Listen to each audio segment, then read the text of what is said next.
मुझे लगता है आपका ये एक बेहतरीन मौका मिला है सभी को एसएससी सीएचएसएल एग्ज़ाम 2019 में मैथ में फुल स्कोर करने का। जैसे कि आप लोग जानते हो कि आपका पेपर पोस्टपोन हो चुका है, फिर से आपका पेपर अब अक्टूबर में होने को है।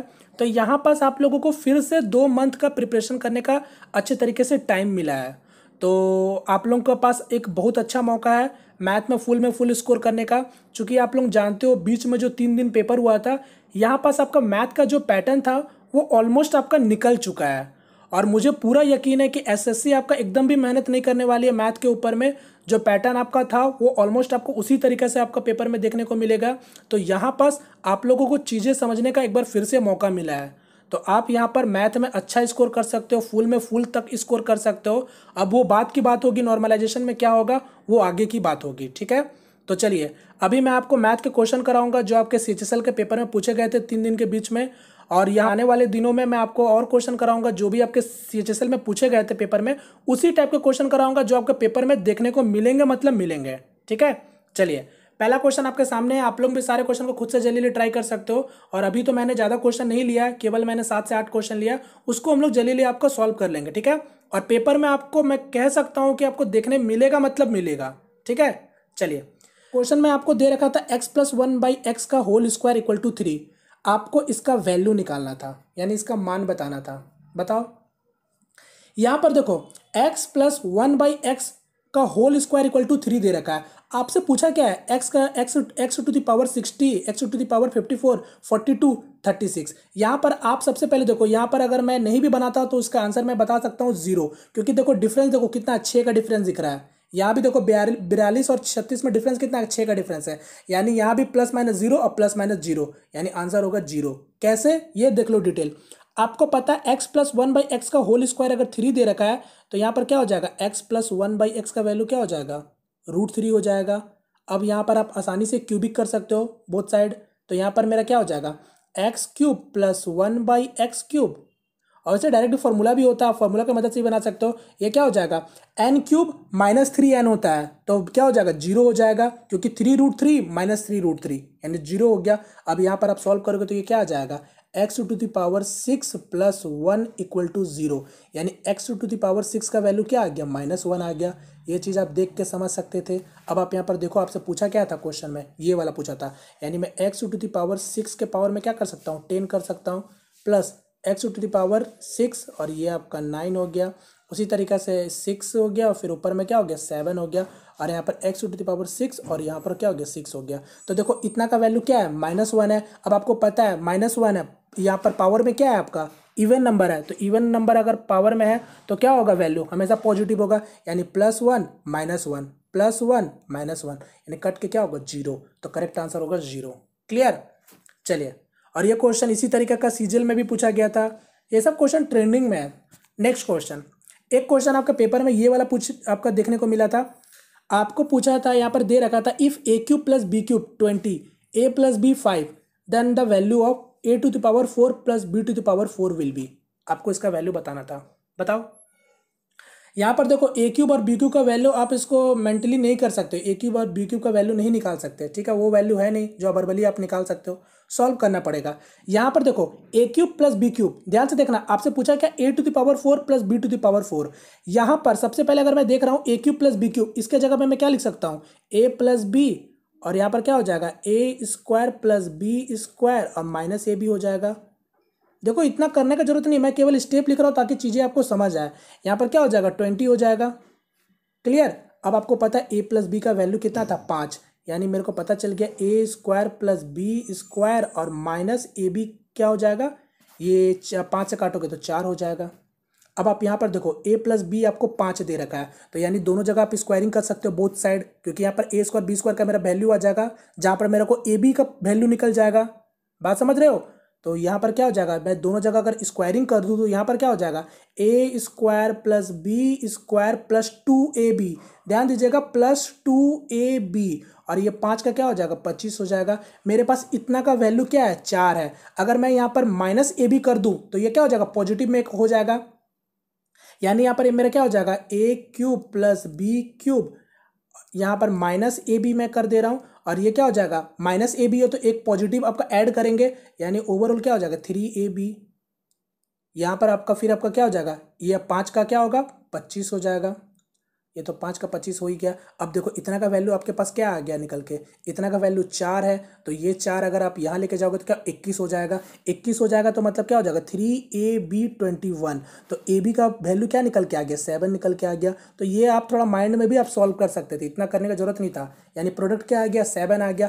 प्रोडक्ट अगर आपके पास 7 निकल के आ गया तो यहाँ से A² B² का वैल्यू निकाल सकते हो, क्योंकि AB कितना आ गया 7, ये AB माइनस उधर चला जाएगा तो क्या हो जाएगा पॉजिटिव में, यानी आपको पता चल गया A² प्लस B² का वैल्यू भी निकल के आपके पास क्या निकल के आ गया 11 निकल के आ गया। अब आपको इतना का वैल्यू बताना था, मैं इसको हटाता हूँ, यही चीज़ ज़रूरी था।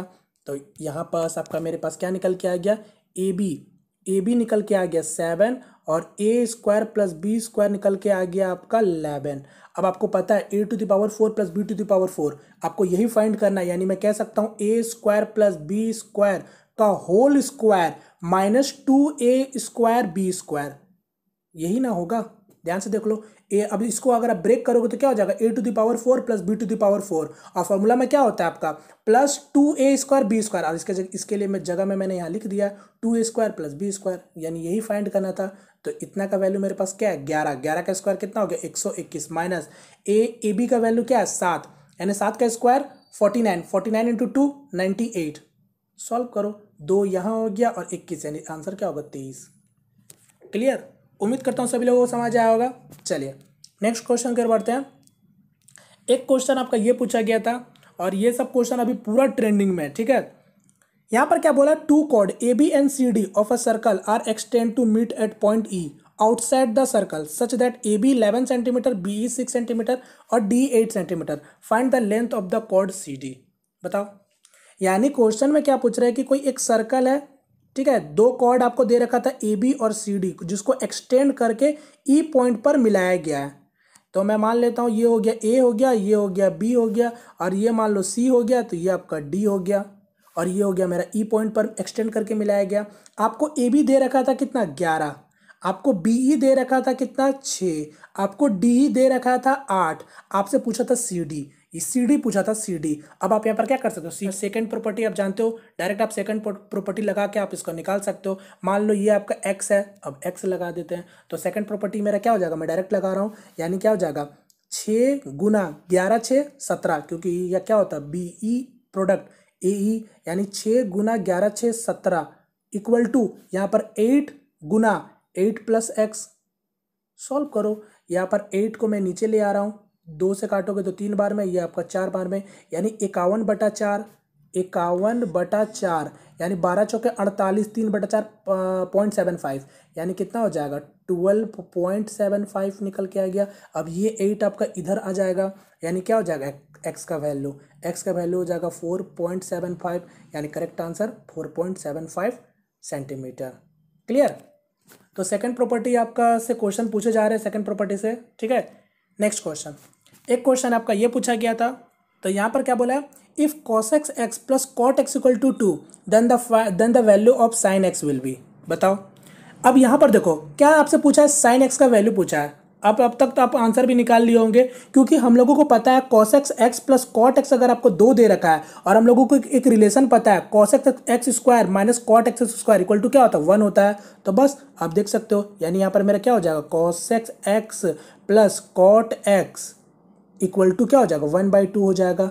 देख लो cot x यहाँ से कट गया, यानी यहाँ पर क्या आ गया 2 cos x आ गया, और यहाँ पर क्या हो जाएगा 2 प्लस आधा, यानी क्या हो जाएगा 5/2 हो जाएगा।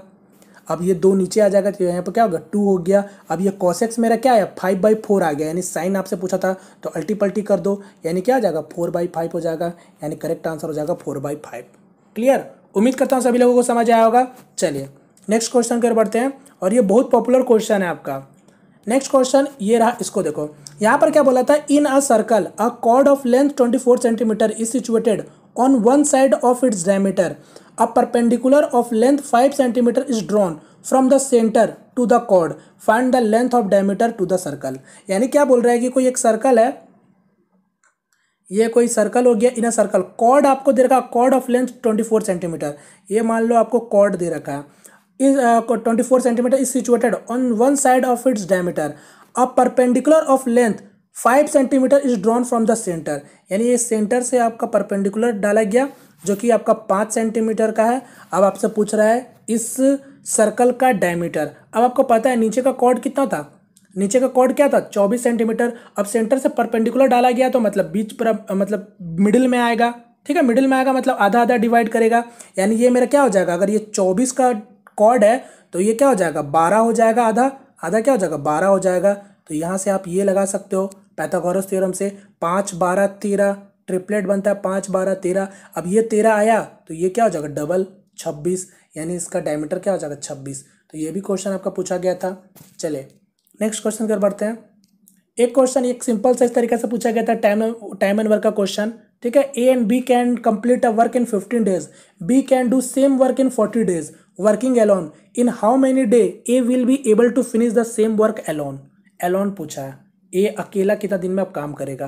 तो जब दो लोगों का काम आपको दे रखा है कि 15 दिन में होगा और उसमें से आपको बी का काम बता दिया अकेला 40 दिन में करेगा, तो ए का पूछा है तो 40 गुना 15 और दोनों में डिफरेंस कितना दिन का है 25 दिन का डिफरेंस है। तो 25 से सॉल्व करो, 5 से काटोगे 5 बार में तो यहाँ पर आपका 8 बार में कट जाएगा, 5 से काटोगे 3, यानी 8 3 24 दिन लगेगा। तो एक क्वेश्चन आपका ये पूछा गया था CHSL के एग्जाम में पेपर में, ठीक है, तो इसलिए मैं करा दे रहा हूँ। चलिए नेक्स्ट क्वेश्चन, एक क्वेश्चन आपसे ये पूछा गया था, the perimeter of a rectangle is 50 centimetre, the ratio of area and length of the rectangle is 5:1, find the length of the rectangle. ठीक है, आपसे रेक्टेंगल का लेंथ पूछा गया था। तो पेरीमीटर दे रखा था रेक्टेंगल का कितना 50 सेंटीमीटर। हम लोगों को पता है पेरीमीटर क्या होता है 2L + B, यानी दो ठो लेंथ होता है दो ठो ब्रेथ होता है, जो कि आपको 50 दे रखा था। यानी मैं कह सकता हूँ लेंथ प्लस ब्रेथ इसका सम कितना हो जाएगा 25 हो जाएगा। क्लियर। अब क्वेश्चन में क्या बोला था, the ratio of area and length of rectangle is 5:1। तो रेशियो ऑफ एरिया यानी आपको क्वेश्चन में क्या दे दिया लेंथ इनटू ब्रेथ और divided by length of rectangle, यानी एल आपको दे रखा था कितना 5:1 दे रखा था। समझ रहे हो मैं क्या बोल रहा हूं। अब इसको सॉल्व करो, ये चीज आपके पास है, आपको लेंथ ही केवल निकालना है। तो मैं यहाँ पर इसको क्या करता हूँ सॉल्व करता हूँ, तो लेंथ से लेंथ कट जाएगा, यानी आपका ब्रेथ क्या निकल के आ गया, ध्यान देखो ब्रेथ आपका क्या निकल के आ गया 5 निकल के आ गया। अब जब मैं ब्रेथ 5 होगा तो लेंथ मेरा क्या होगा 20 होगा, बात खत्म। क्लियर। चलिए नेक्स्ट क्वेश्चन की ओर बढ़ते हैं। नेक्स्ट क्वेश्चन और जो कि मेरा आज का होमवर्क क्वेश्चन है, जो कि आप लोग इसको क्वेश्चन का आंसर मुझे कमेंट करके बताना, ठीक है। ये भी क्वेश्चन आपका CHSL एग्जाम में पूछा गया था, जो बीच में जो 3 दिन के पेपर हुए थे, ठीक है। तो उम्मीद करता हूँ छोटा सा सेशन था जो कि आपको पसंद आया होगा, और ये सब क्वेश्चन आपको जरूर आपके पेपर में देखने को मिलेंगे, मतलब मिलेंगे।